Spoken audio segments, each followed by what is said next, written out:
Good afternoon. I am Steve Swain, a professor of music here at Dartmouth College and the director of the college's Montgomery Fellows program. We gather today on the ancestral homelands of the Western Abenaki, who were and are part of the Wabanaki Confederation. The Montgomery Fellows program brings exceptional people to an exceptional place. That exceptional place, of course, is Dartmouth College, but it also is the Montgomery House on Ockham Pond, which was purchased in 1977 through the generosity of Kenneth Montgomery, class of 1925, and his wife, Harl. Our fellow today, the college's 265th resident fellow, comes to share with us his life and wisdom. The invitation to today's fellow, Dartmouth class of 2005, went out on May 1st, 2019, as part of the college's 250th birthday celebration. In October of 2019, I sent him an agreement letter spelling out that he would be with us for the entire summer term of 2020. As you might imagine, he didn't come, but he did agree to do our first ever virtual residency, and given his graciousness to do that, I guaranteed that I would host him physically on campus when conditions would allow. So I would say, with some irony, mission accomplished. In getting to know our fellow that summer, I also had the opportunity to work more closely with a colleague whom I hold in the highest esteem. I've asked Roberta Stewart to introduce our fellow. Dr. Stewart has served as a professor of classical studies at Dartmouth for the past 33 years.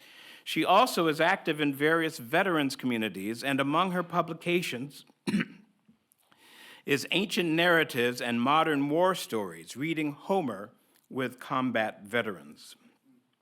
She also participated in the summer 2020 virtual residency and engaged our fellow in a scintillating conversation about, among other things, how the Iliad helps us to understand what has happened in Vietnam, Iraq, Afghanistan, and in other theaters of war. And I imagine that Ukraine would be on the table were we to hold that conversation today. Those conversations are on the Montgomery website, as will be today's talk. But for now, will you please join me in welcoming Roberta Stewart?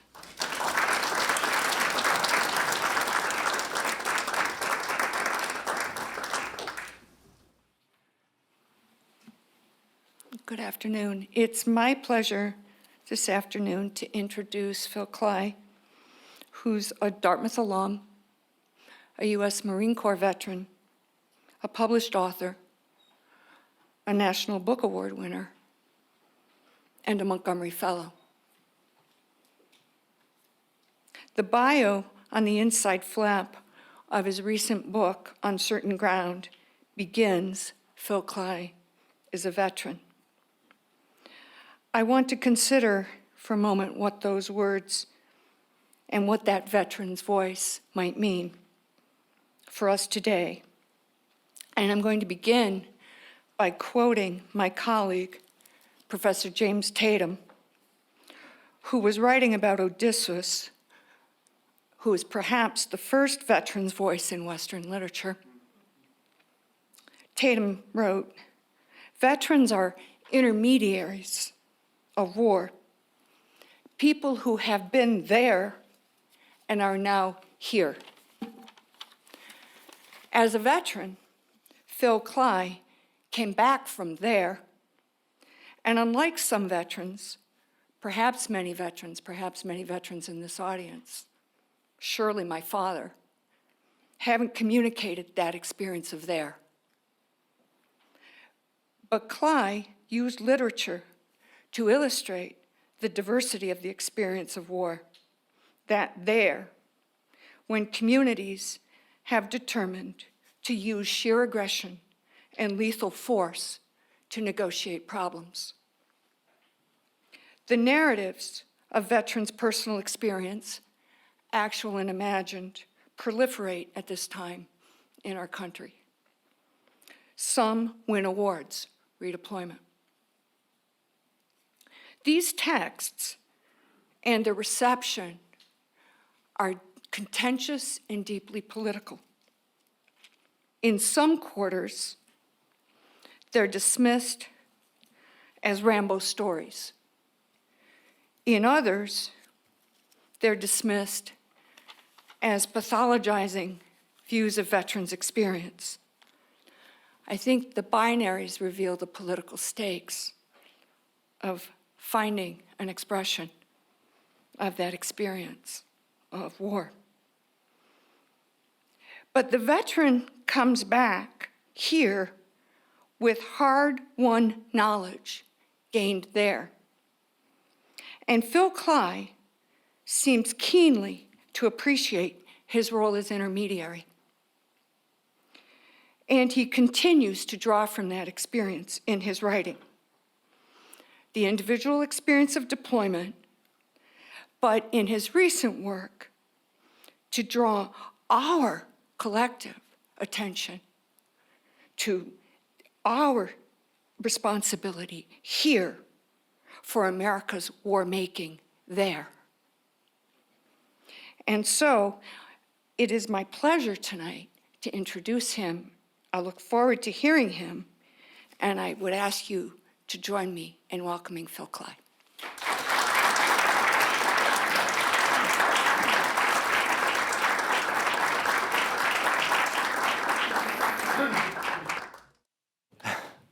Getting the microphone sorted. Can everyone hear me? Yes. Excellent. Thank you so much, Roberta. I've known Roberta for some time. I've visited classes of hers, and as Steve mentioned, also was in virtual conversation with her during the residency, where I was also able to talk with Nate Fick and Jim Wright about issues that were most vital to me, and so that was very special for me to be able to do that. And I'm really grateful to everyone who came out here and to the Montgomery Fellows program in Dartmouth. And of course, my son, Adrian, who is responsible for this tie that I'm wearing tonight. Yeah, there he is. So yes, so thank you very much. Dartmouth is a place where a lot of my very serious engagement with thinking about war began before I was actually in the military. When I went to officer candidate school in my junior summer, they did teach us about the history of war. We got the halls of Montezuma and the shores of Tripoli, and some very peculiar classes about American wars in Latin America. I distinctly remember a staff sergeant explaining the history of America's involvement with Cuba in the early part of the 20th century as like this. Cuba, she said, was like a baby bird. And America was like a mama bird helping it fly to democracy. If there are history majors in class, I urge you to use that analogy in your papers and see what kind of feedback you get, and let me know. But deeply important to me was an education in war when I told my thesis advisor here at Dartmouth, the poet Tom Slay, a wonderful poet, wonderful essayist, that I was joining the Corps, and he insisted the syllabus for that year became totally different. He had me reading Hemingway, he had me reading Celine, he had me reading War and Peace, he had me reading Isaac Babel and David Jones. He had me immersed in some of the greatest war literature ever. Because if I was going to war, he thought I should be exposed to some of the greatest minds to have ever thought about it, right? Not because he thought I'd be like in some sort of firefight and be like, what would Celine tell me to do? But that it would expose me to some of the mysteries and human complexities that war experience brings out, and which would be vital to grapple with. So I had a literary bent. By the time I went into the basic school, after I graduated Dartmouth, spent 6 months at the basic school, which got me in a little bit of trouble. So, you see, military training is often extremely boring. I know that, in commercials, you see like people shooting guns and blowing stuff up and rappelling down walls and so on. When I was a kid, there was a commercial where a Marine officer runs over a pit of lava and a fire monster comes out and he kills it with a sword. Does anybody know this commercial? It's awesome. It's on YouTube. You can look it up. And like, yeah, we do that too. It's what distinguishes the Army from the Marine Corps. You know, they get into a boxing match with kittens. Any soldiers in the audience? You can vouch that that's entirely true. Sorry. But you do some of that stuff, but most of the time you're like waiting around. You're like out in the woods behind your rifle, smelly, bored, kind of waiting to go 15 minutes to shoot for 15 minutes on the rifle range. You're just sitting there. So to deal with the boredom, I would actually memorize poetry during my downtime. You know, we'd be humping, which is extremely boring. Humping doesn't mean what you think it means. And I'd have like these little cards that I would laminate, and I'd like, you know, look at a line and memorize it.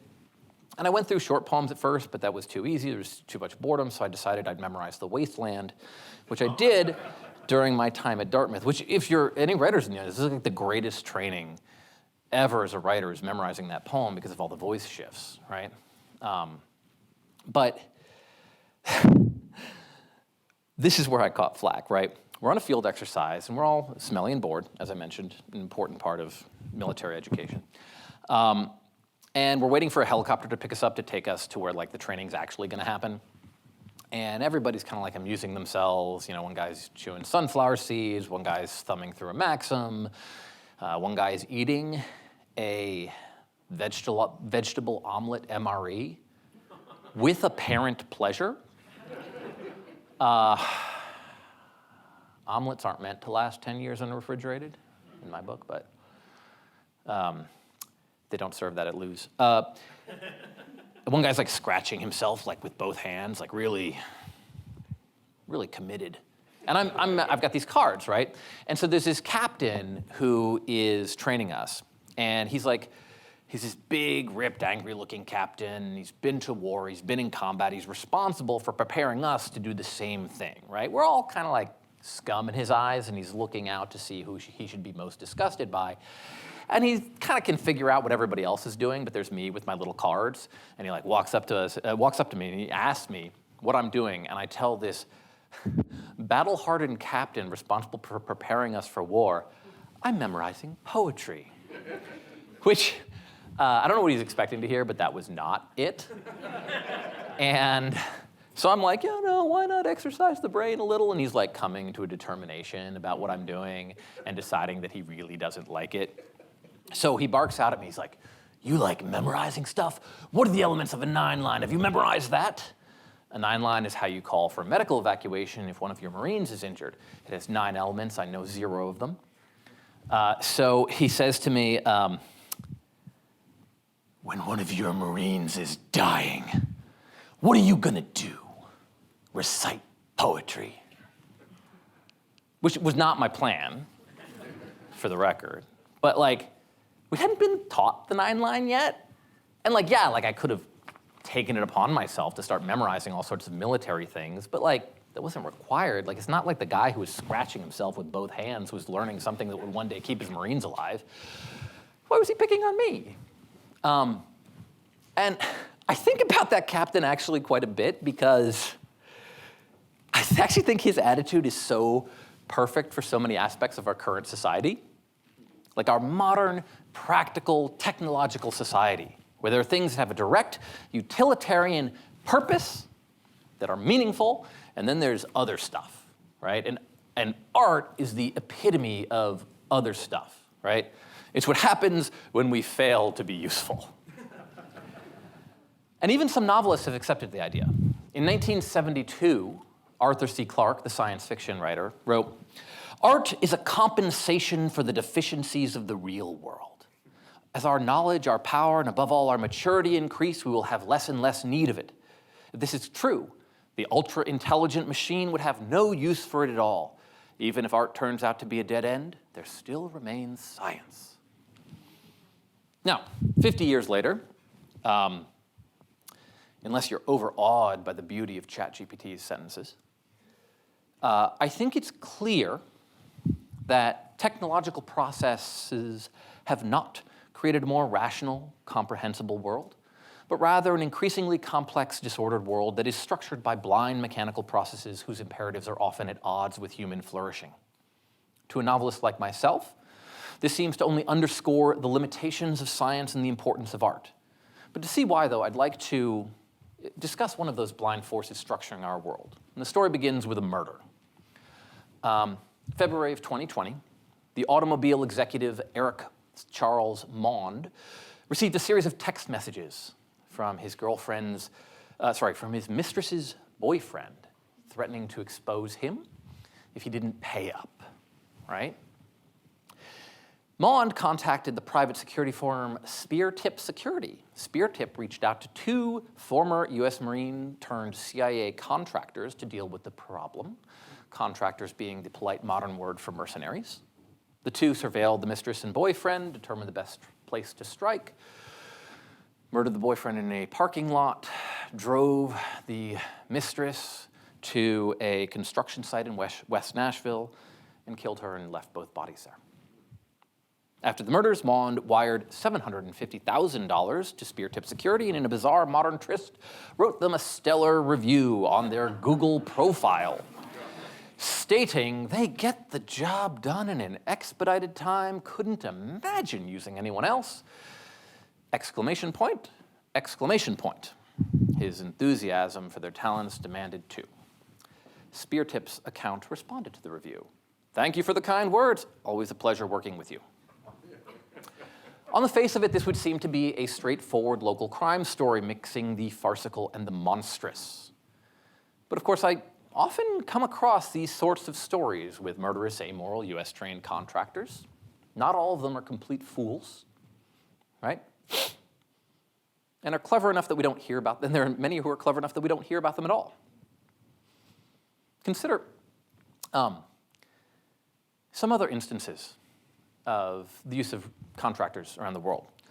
The assassination of the president of Haiti, Jovenel Moïse, was carried out by private actors who hired Colombian mercenaries with the funding and vetting coming through foreign companies, including a Miami-based private military contractor. Haiti is hardly the only attempt at regime change or assassination that private military contractors have carried out recently. In 2015, Spear Operations Groups, they like to put spear in the title, led an assassination campaign against political figures in Yemen. In 2019, the Australian Christian Durant, good friends with Eric Prince, the American mercenary entrepreneur, sent a group of mercenaries into Libya on behalf of General Khalifa Haftar in what the UN alleges was a scheme to violate arms embargoes and work their way through a hit list of Haftar's enemies. And in 2020, Silver Corps, led by former Special Forces soldier Jordan Goudreau, initiated a bizarre and doomed effort to infiltrate Venezuela and overthrow Maduro. Some of these schemes were absurd from the get-go. Durant allegedly tried to procure weapons for Libya under a name borrowed from a Mel Gibson character, failed to do so only to have his men have to quickly flee Libya and General Haftar's wrath. But it was only a matter of time before something like the assassination in Haiti would go successfully, since the world we live in is full of highly trained military specialists willing and able to sell their services. And the United States has a role in that. From the height of the wars in Iraq and Afghanistan, where over 50% of the force structure in Iraq and 70% in Afghanistan were contractors, to years-long Russian operations in Ukraine, where mercenaries from the Wagner Group have played a pivotal role, we've seen an increasing privatization of war. One congressional analysis of deaths in Afghanistan in 2009 and 2010 during Obama's surge of troops to the country found that private military contractors were 2.75 times more likely to be killed in action than uniformed personnel. Furthermore, assassination has become an increasingly prevalent tool, or what Americans call high-value targeting.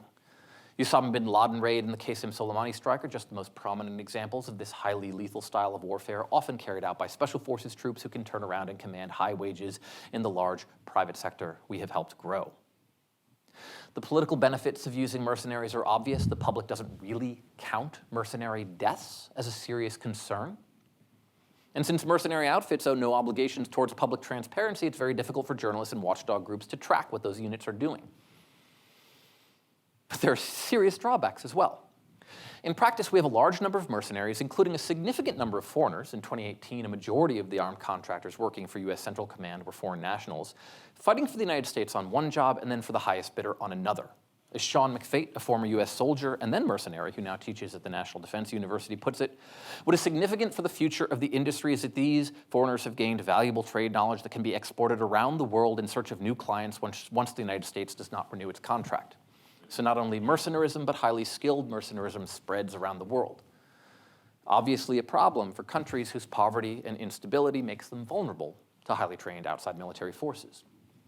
In Fratelli Tutti, Pope Francis warned of a globalized world war fought piecemeal, in which opportunists and non-state actors increasingly prey on the weak amid weakened nation states.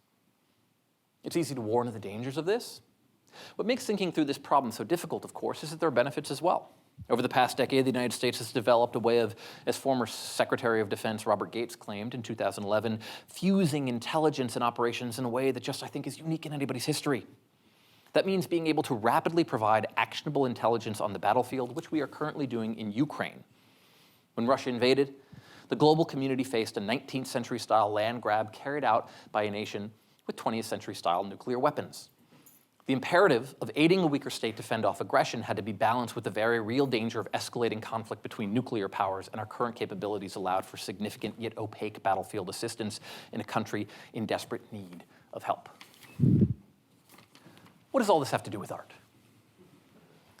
Well, what I'm describing is one small portion of a system of warfare. The art of the novel sits easily with individual experiences. Systems can be difficult. In confronting the world today, the story of Mr. Mond and his mistress is a straightforward morality play. But to describe the forces at work enabling that particular set of murders gets at something far more complex, related to geopolitical realities, new technologies, political calculations, and cultural shifts in relation to war-making. This poses a challenge for the writer. You have to describe a system designed to have no human face, designed to be illegible to the average citizen.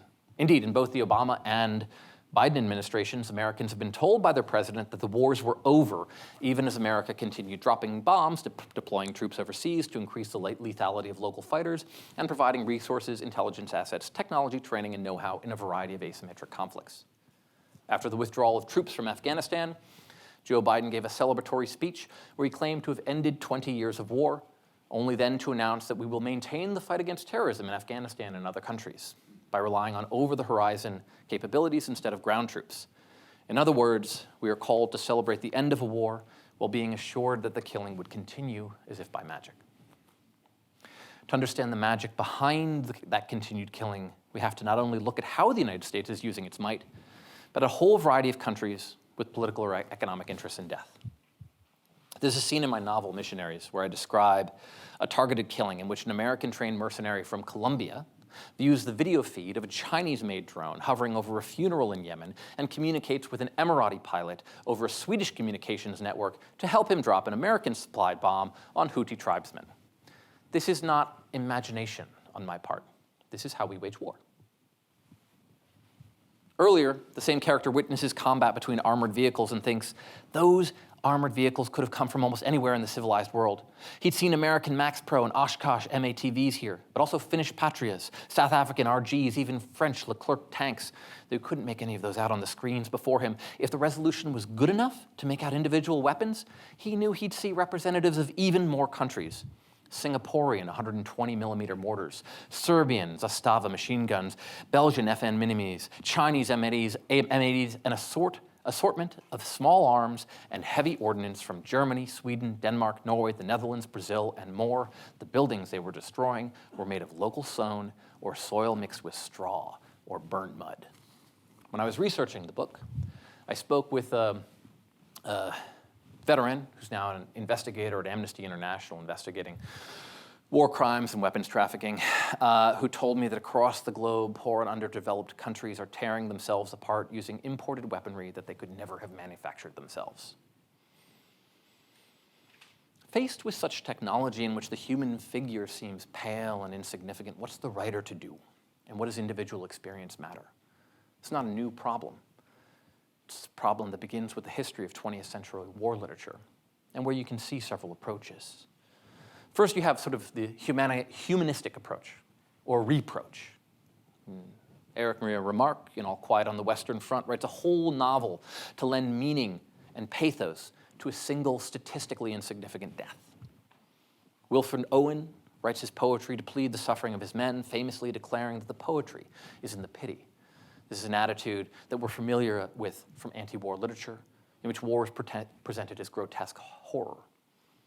But it's hardly the only approach, because not every soldier who goes to war is a sensitive poet type. Does anybody know the underground Philadelphia rap group Jedi Mind Tricks? You look like you're a fan, sir. There's a now legendary verse in one of their songs where R.A. the Rugged Man, who for some reason follows me on Twitter, I'm not sure how that happened, narrates his father's experience in Vietnam, and he raps, "Bitches and guns, this is every man's dream. I don't want to go home, where I'm just an ordinary human being." It's blunt, but he's voicing an allure that far more soldiers feel than some modern war literature admits. The archetype for this approach to war for me is Ernst Jünger, who directly confronts the obliteration of human beings by lethal technology during World War II and attempts a kind of triumphant overcoming, writing, "The battle of the machines is so colossal that man almost completely disappears before it. Often already caught in the force fields of the modern battlefield, it seemed to me strange and scarcely believable that I was witnessing world historic events. Combat took on the form of a gigantic, lifeless mechanism and swept an icy, impersonal wave across the ground. It was like the cratered landscape of a dead star, lifeless and radiating heat, and yet behind all this is man. Only he gives the machines their direction and meaning. It is he that spits from their mouths bullets, explosives, and poison. He that elevates himself and them like birds of prey above the enemy. He that sits in their stomach as they stalk the battlefield spewing fire. It is he, the most dangerous, bloodthirsty, and purposeful being that the earth has to carry." This is a rather grand vision. And it's a good example of Junger's style in the period between the world wars in which he mixed bombast with a certain chill. We can see glimpses here of why Martin Heidegger would dub Jünger the only genuine continuer of Nietzsche. And Junger's work would stray into overtly fascist directions as he attempted to articulate a philosophy which could absorb rather than futilely protest the dehumanizing currents of modern industrialized life and warfare, where the image of war as armed combat merges into the more extended image of a gigantic work process, and where, quote, "Never before have more advantageous circumstances existed for an incantation superior to the purely moral will to lend meaning to the not inappreciable virtue of ants." This would ultimately be a dead end. At the end of his essay on pain, published in the first year of Hitler's reign, Jünger would urge preparation for war, since the coming destruction, he thought, might open the way to the creation of new values. But as history marched forward to precisely that end, the result horrified him.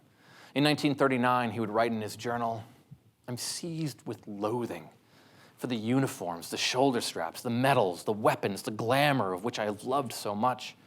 Ancient chivalry is dead. Wars are waged by technicians. Mankind has thus reached the stage described by Dostoevsky and Raskolnikov. He views people like himself as vermin." Jünger remains, for me, one of the most compelling writers to ever love war. The understanding of men in the trenches requires the Jungerian perspective as a necessary addition to the visions of Wilfred Owen and Siegfried Sassoon and Remarque. But in his work of the 20s and 30s, it's hard not to find something desperately and monstrously lacking.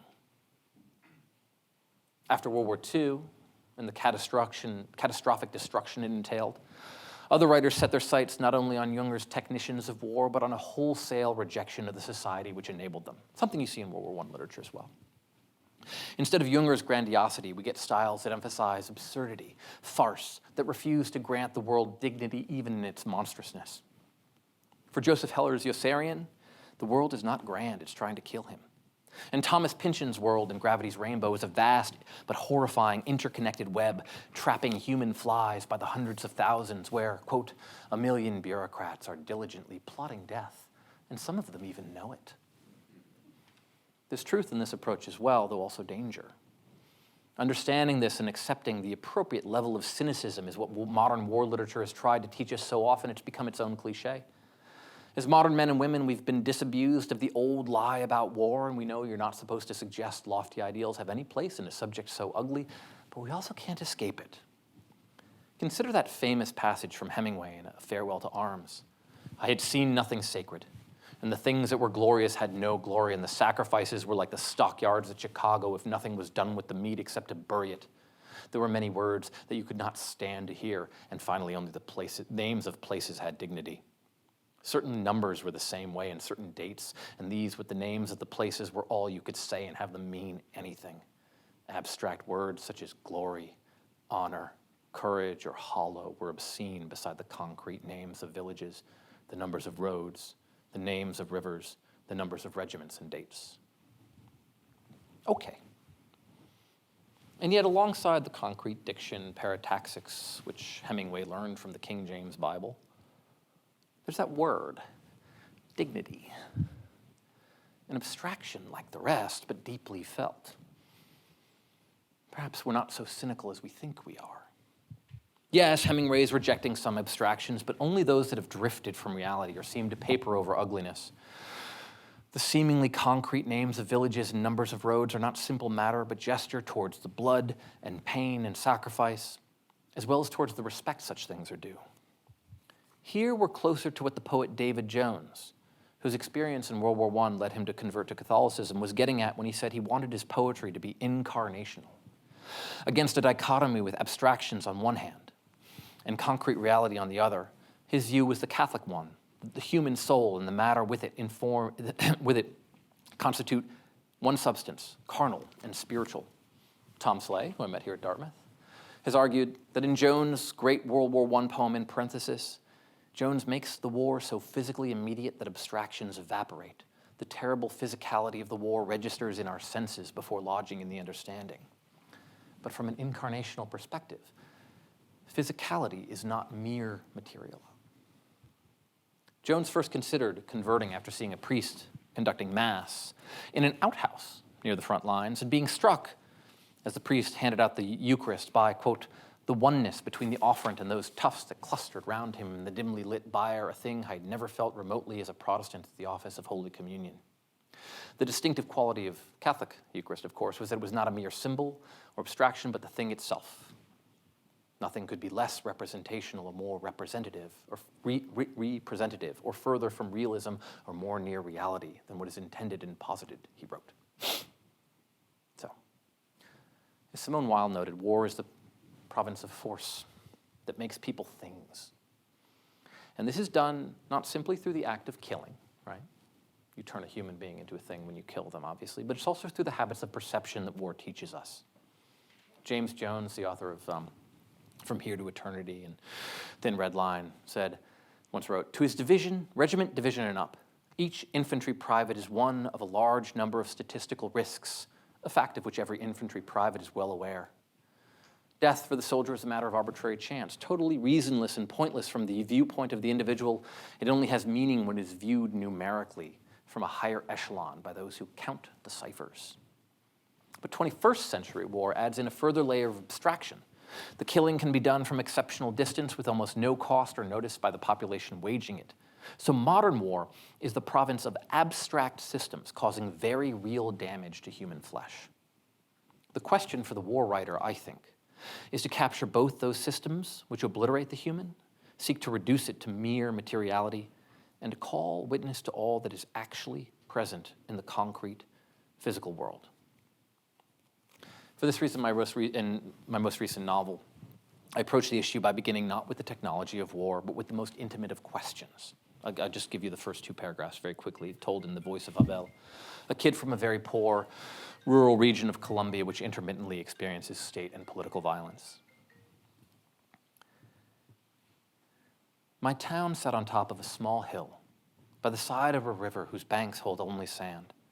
At noon, you had to walk quickly so as not to burn your feet, but when it rained, the river would overflow and turn our central street to mud. All us children would go out, slipping and pushing each other, playing in the mud before the sun baked it hard and the wind carried it away as dust.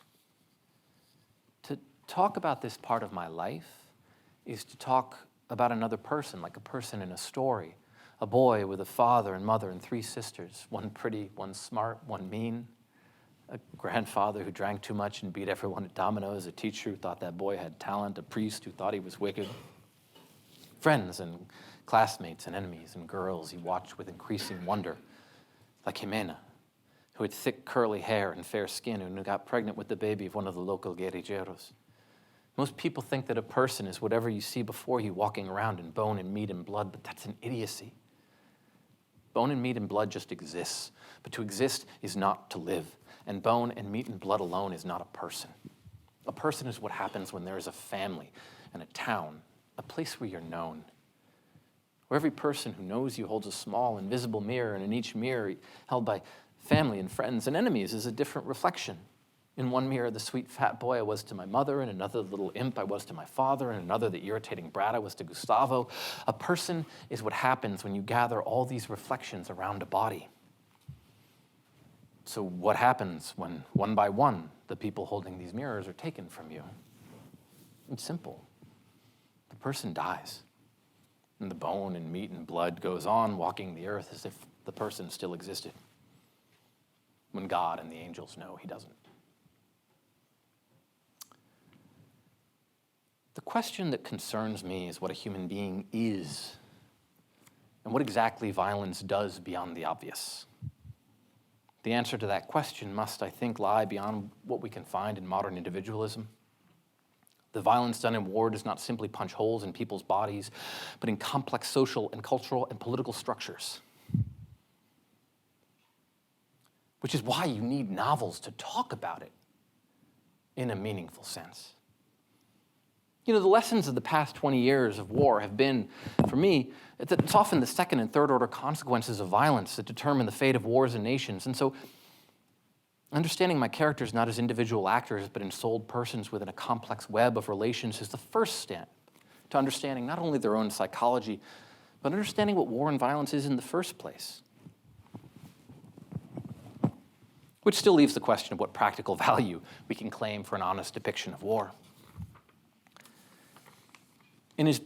On being asked for a war poem, Yeats claimed, "We have no gift to set the statesman right." And though I know at least one modern president has read my work, I doubt it's made very much difference in his policy decisions, which would seem to argue in Yeats's favor. But my artistic politics such as they are, don't lie in a set of convictions or in the hope that my work will lead ex-politician to Y decision about the use of force. They lie instead in a deep belief in the necessity of finding a form and style suitable for expressing the challenges of modern warfare. It's not how we normally think of politics, in which we begin with conviction and then describe the world accordingly. The artist's goal is much more primitive: to see clearly, to see the moral and spiritual and aesthetic stakes of how we're remaking the world. Unlike the propagandist, for whom the humanity of their audience matters less than the spread of their cause, and whom readers are merely potential carriers of the message, the artist wants engagement. I read about modern war, about our society that kills people via drones, airstrikes, special operations forces, proxy forces, and mercenaries, because I am captured by it, made hostage to it by the way it shaped my life. Having known those who've fallen, having walked through the ruins of cities destroyed by US airstrikes, having served with complex pride, the subject is not an intellectual puzzle for me. It's entangled with my sense of self, my sense of the obligations I owe to others as a US citizen and as a veteran, and especially at a time when much of American letters carries on blithely as if they're not ongoing wars, or if the fact that there are ongoing wars is at best an occasion for light political posturing. My goal is to attempt to capture the reader in the same orbit that I'm in, even if only for a moment. This means I write less to transmit knowledge or meaning than to convey an experience. And I do so acknowledging that what the reader takes away from that experience will lie outside my conception of it. A reader is a conversation partner, not a computer decoding a message. And a conversation partner whose responses you can predict is boring. The morality for writing of this kind, then, entails faith.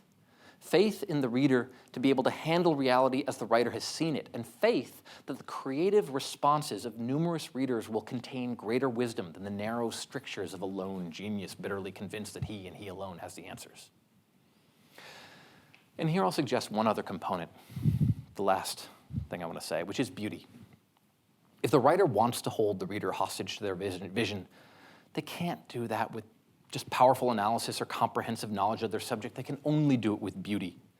It's beauty which captures us, places us inside the art, no longer critical and analytical, but feeling it rawly in our nerves. Before the beautiful, no, not really before, but within the beautiful, the whole person quivers, writes Hans Urs von Balthasar. He not only finds the beautiful moving, rather he experiences himself as being moved and possessed by it. Such an experience doesn't simply make us see aspects of the world, but it establishes a relationship between us and that which is depicted. Options which had previously been dead wires, an inert coil of copper through which no electrician could send a current, suddenly finds himself connected back to the power station, coursing with electricity.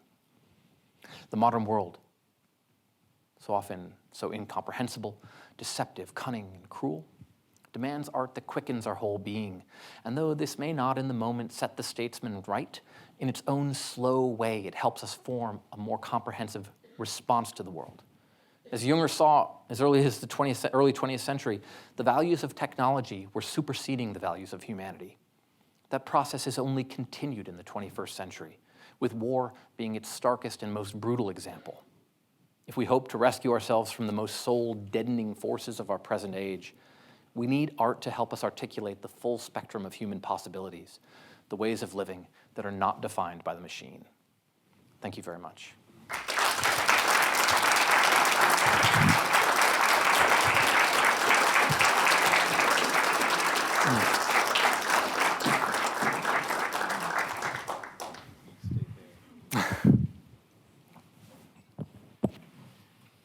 Thank you very much, Phil. We have microphones down here on the stands. Because we are recording by video, we would ask you to come to the microphone to ask your question. So time to do that. Hi, thank you for that. I teach at a local high school, and we've been reading Redeployment Thank you so much. almost since it came out. Thank you. My students love the book, and this is kind of a bold question to ask, but they're curious if you would do anything different looking back on it now. I'm very glad to hear that, especially because my book has been banned from some schools. There's a school district in another state that has declared that it's not appropriate for developing a mature male mind.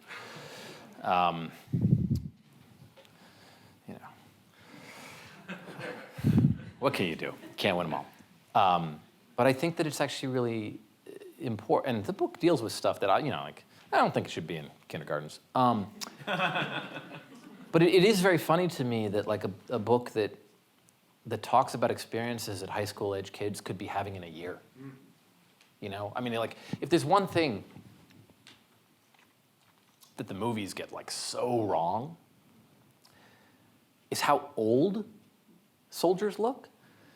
If you've actually been to a redeployment of like an infantry battalion coming back from Afghanistan, like I went to a ton of them when I was like,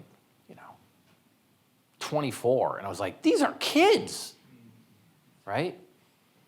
Just skinny little kids, like lost a ton of weight because they've been doing patrols, trying not to get blown up for 7 months. And they got the raccoon eyes because they wear goggles for eye protection, so they're like all sunburned so thank you. Would I do it different? I'm a different person now. So I wouldn't write the book the same way, but I would never want to go back and change it. There's like occasional there's like lines here and there where I'm like, oh, it's a bad line, the music is off, If you're curious, I can show you one. But, because I read from that, and I always change it, because I'm like, how did I not hear the music's off, But for the most part, no, it'd be like, because I think of writing as communication, right? And in a way, it'd be like wanting to go back and change a really vital and important conversation to you at that time in your life. That was what it was vital for me to say then. There's different things that are vital for me to say now, so I'm writing different books, But no, I don't think of it like that. I mean, there's like a kind of precious, like, no book is ever finished, and there's a truth to that, but like, when I came back, I wasn't like, I need to make the perfect book about Iraq. I came back and I was like, there's something I want to say. I want to talk to people about something. I don't even know what it is. I just know that writing fiction is the only way I'll figure it out. Because it's not about, that's almost what the talk is about. It's not about like, here's the things you should know about Iraq. It's like, here's the experiences I would just want you to sit in, right? Just be in this place and think about it on a very human level. So no, I wouldn't change, aside from the occasional line that I'm slightly embarrassed by. No, I wouldn't change anything. But thank you so much for teaching the book, especially to high school students. Thank you. Anyone else? Thank you. Signa, are you catching these? Are the microphones on? Yeah. Okay, great. Absolutely wonderful talk and a brilliant account of the way in which the technology of war has overtaken human action. Just one question. You alluded at the beginning to the war in Ukraine. Yes. And it strikes me, listening to you, that there's something seductive about that war for us. Here it is, an old-fashioned act of naked aggression. Yep. We're doing, our contribution is sending our weapons, $31 billion, I think, worth to date, without sending any human beings, of our own Right. human beings. And I just wonder if you would care to say anything further about that war in relation to the argument that you've made. After the war in Ukraine broke out, John Podhoretz wrote a editorial. He's a sort of neoconservative, use of American power, still thinks the war in Iraq was not the worst idea. And he wrote an op-ed like, neoconservatism, a vindication. And it's like, no. But it is seductive, because it's like we've had these messy conflicts that we don't feel good about. And even Afghanistan, which started out as like a clear purpose, like we were attacked, became this really long-running, messy, and an ultimate failure. I will tell you there's a novel to look out for. Matt Gallagher has a book. Matt Gallagher is an Iraq vet, but he also, when Ukraine broke out, he went to Ukraine and set up a training facility to train, because they needed to start training people up on basic infantry tactics and so he helped set up a training facility with a bunch of other Marines, including like a former Marine lieutenant colonel who'd run recon school. He has a novel coming out. He's done a couple trips to Ukraine, which is about 2 American veterans who didn't get what they wanted from their service. And they go to Ukraine to sign up for the Foreign Legion, right? It's a very interesting book, and it's precisely about this question, right? And there's this sort of sense of like, war we can feel good about, right? And so you have these like weird responses where like people are trying to fit the political categories in, and it's like, neoconservative is a vindication. It's like, well, the reason that Ukraine is a clear concept is because you shouldn't just be able to just invade another country, So maybe that's not a clear shot between that and Iraq. But on the other side, you have folks who are very comfortable criticizing American imperialism, right? Who seem to have been caught flat-footed by the war in Iraq and the war in Ukraine and not sure how to deal with it. And so you have this like, well, yes, of course, Ukraine has a right, but you'll have folks at The Intercept who've done good reporting in terms of American engagements around the world, but who are just repeating Russian propaganda, right? Jeremy Scahill at The Intercept, right?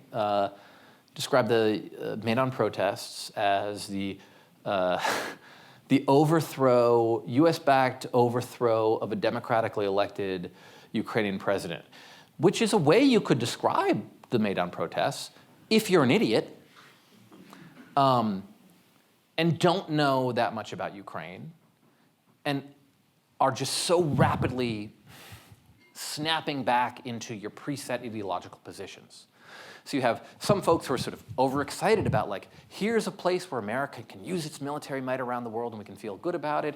And then you have folks who have a sort of knee-jerk position. And I think it's just, none of those really work. And from my perspective, like, the aid and support that we're supplying to Ukraine is very good, right? And there should be a strong standard against wars of aggression. And at the same time, we should think about the nature of the current international system, right? I mean, it's sort of funny because there's a kind of like realist foreign policy conception. We're just thinking about states' interests and what they're going to do. But ideas and sort of commonly accepted understandings about war have played a huge role in how Ukraine has played out, right? The reason that you can't just do a 19th century land grab in the 21st century is because people's attitudes about these things have changed, right? Which didn't just magically happen. Like, there were huge social movements, anti-war movements that have sort of moved through the 19th and 20th century that have radically changed our conceptions about war, the narratives that we have about war, that have resulted in changed responses from governments, right? And so for me, there's aid for Ukraine, prudential considerations about not expanding the war, right, apply, but I absolutely support, the aid that we're giving Ukraine. I think that we need oversight. I think that the increased funding has allowed us sort of like bonanza within the Defense Department, right? So like oversight is a very good thing, But at the same time, okay, what should we be doing on the international stage, right? We set up a system post-World War II where we're like, here are principles of how states should behave, and then there are like all these exceptions that are carved out for great states, right? And maybe that's not a great idea, So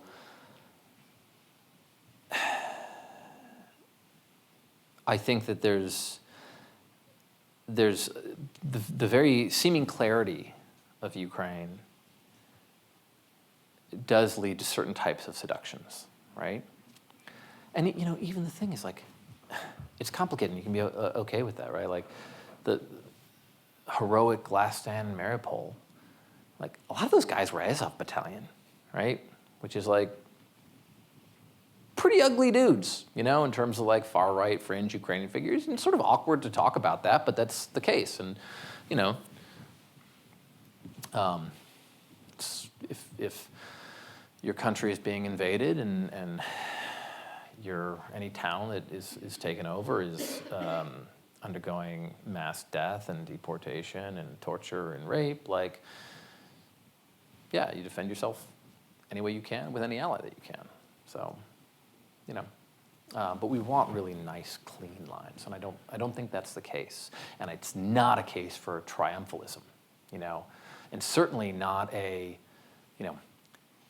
and for folks on the left, just because Robert Kagan is like out again, he's like, we're back, let's go everywhere, American military power, and you're rightly critical of that, that doesn't mean you cede the case to him. That doesn't mean you go, I respect Sam Moyn, but he wrote a critique of Kagan recently that seemed to imply that like Iraq and Ukraine were a continuum. It's like, no, you're ceding the argument to him, right? And Moyn agrees that we should be supplying Ukraine with defensive weapons. So like, don't see that territory. Say, no, it's a distinctly different case, and in fact, the reasons that it is distinct are precisely the reasons that you've been wrong in the past.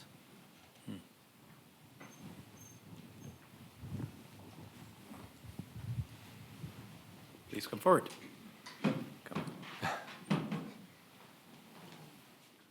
Hey there. Hey. Thank you for the talk. Thank you. I've seen you before at the Augustine Collective last year, so very good to see you again. Good to see you. There was something that you said last time, I believe you said last time, that you spoke also to this time, the importance of writing something honestly, an experience, and then trusting in the creative response of the reader. Yeah. And But you also were talking about how there's different things you want to express at different times, different feelings, different ideas that just at different times you're wrestling with, or there's something there that you want to convey. And I'm wondering, I've also been working on writing, and I have some of these things I want to convey or express, or ideas I want to wrestle with. But I'm wondering, when it comes to putting those or conveying those experiences in writing, how do you figure out what experiences you choose or what things you write about to put to the reader, to go from like the idea or the feeling you want to convey to the actual image that you put on the paper? Yeah, I mean, it's I think in terms of narrative, right? And as concrete as possible. Flannery O'Connor said, man is made of dust, so the tools of the fiction writer are the humblest, right? And if you're afraid of getting yourself dusty, fiction writing isn't a good job for you because it's not grand enough.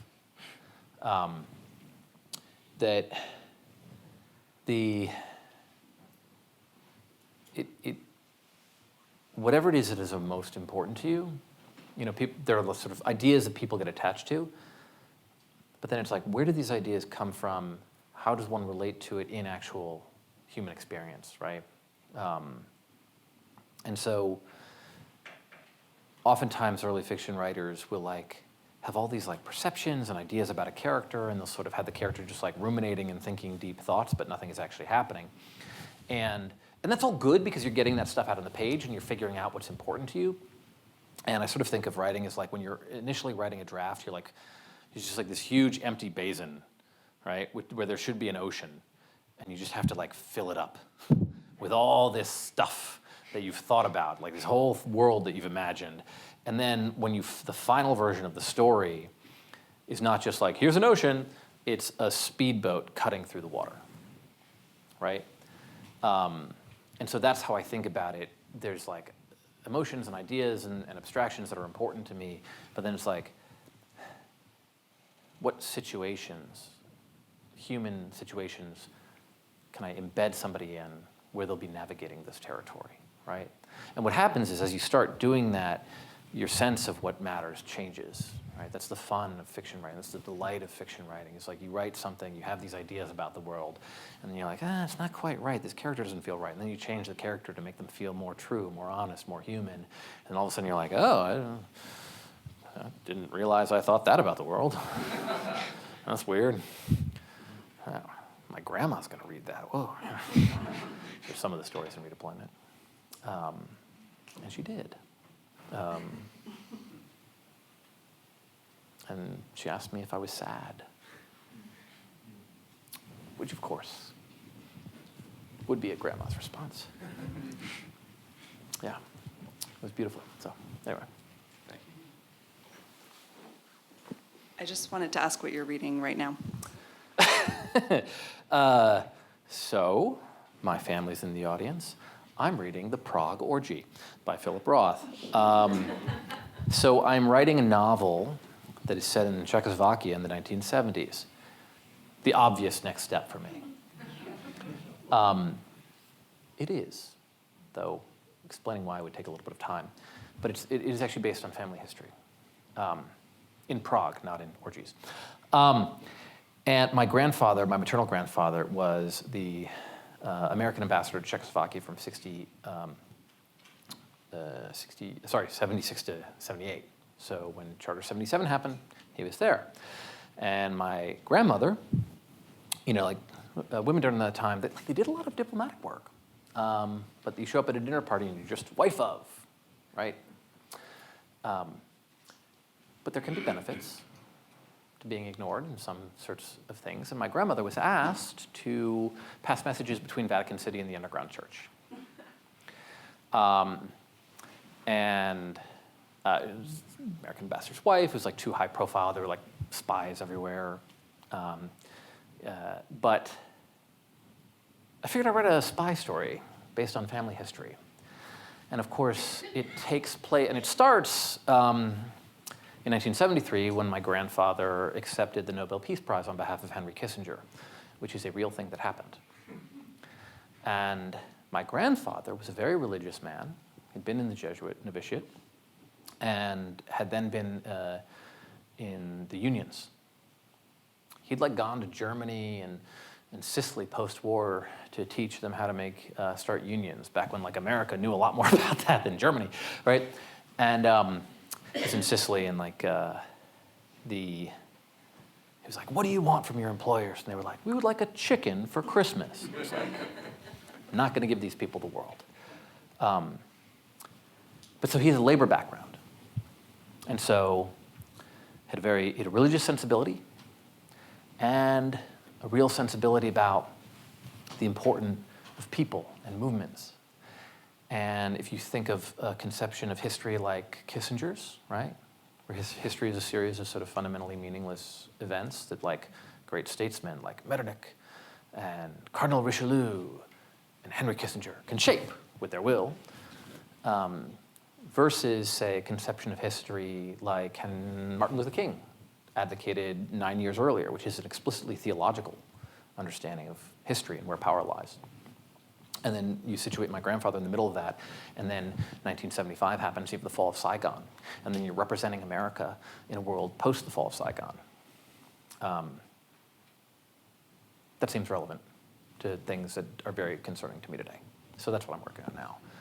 And so that's why I'm reading a Philip Roth novel about going to Prague. And it's really fascinating because, you know, this book comes out in 1985, and there are all these bits about like, you know, like the resistance has been crushed, and everybody who was a dissident is like, they're like truck drivers now or whatever. They all been pushed out of their positions, and there are passages like, mightier than the sword, like writing isn't powerful at all. And then 5 years after the book is published, a philosopher, an absurdist playwright is the president of the country, and the mayor of Prague is a translator and fiction writer.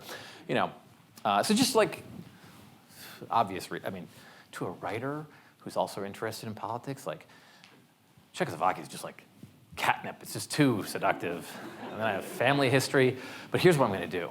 So the secret police have hundreds of files about my family. And I'm going there, and I'm going to get them and translate them and blackmail my aunts. But my mom's safe.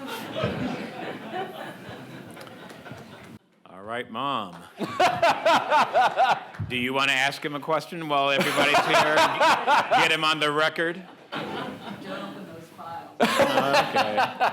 We have time for one more question. Adrian. Adrian, if you'll pull the mic down toward you so we can make sure we can hear you, please. Thank you. How many books do you think you're going to write while you're alive? And what are they going to be called? What are they going to be about? And when are they going to be finished? That is a very good question. I don't know, buddy. I take a long time. I do a lot of research, and I like to think about things for a long, long time so that, like, look, partly it's procrastination, but also, like, it took me a long time to come up with the style. Like, I knew that the material felt really vital, but how do I write it in a way that's not just the easiest way in, but the way that's going to be the most, where I'll cover the most distance, the most rapidly, the most impactfully. And figuring out the style is a real pain. It takes a long time. So I'll write, I don't know, but, you know, during the time that I'm writing this, I'll also be making up stories with you, buddy, because I love that. So, thank you.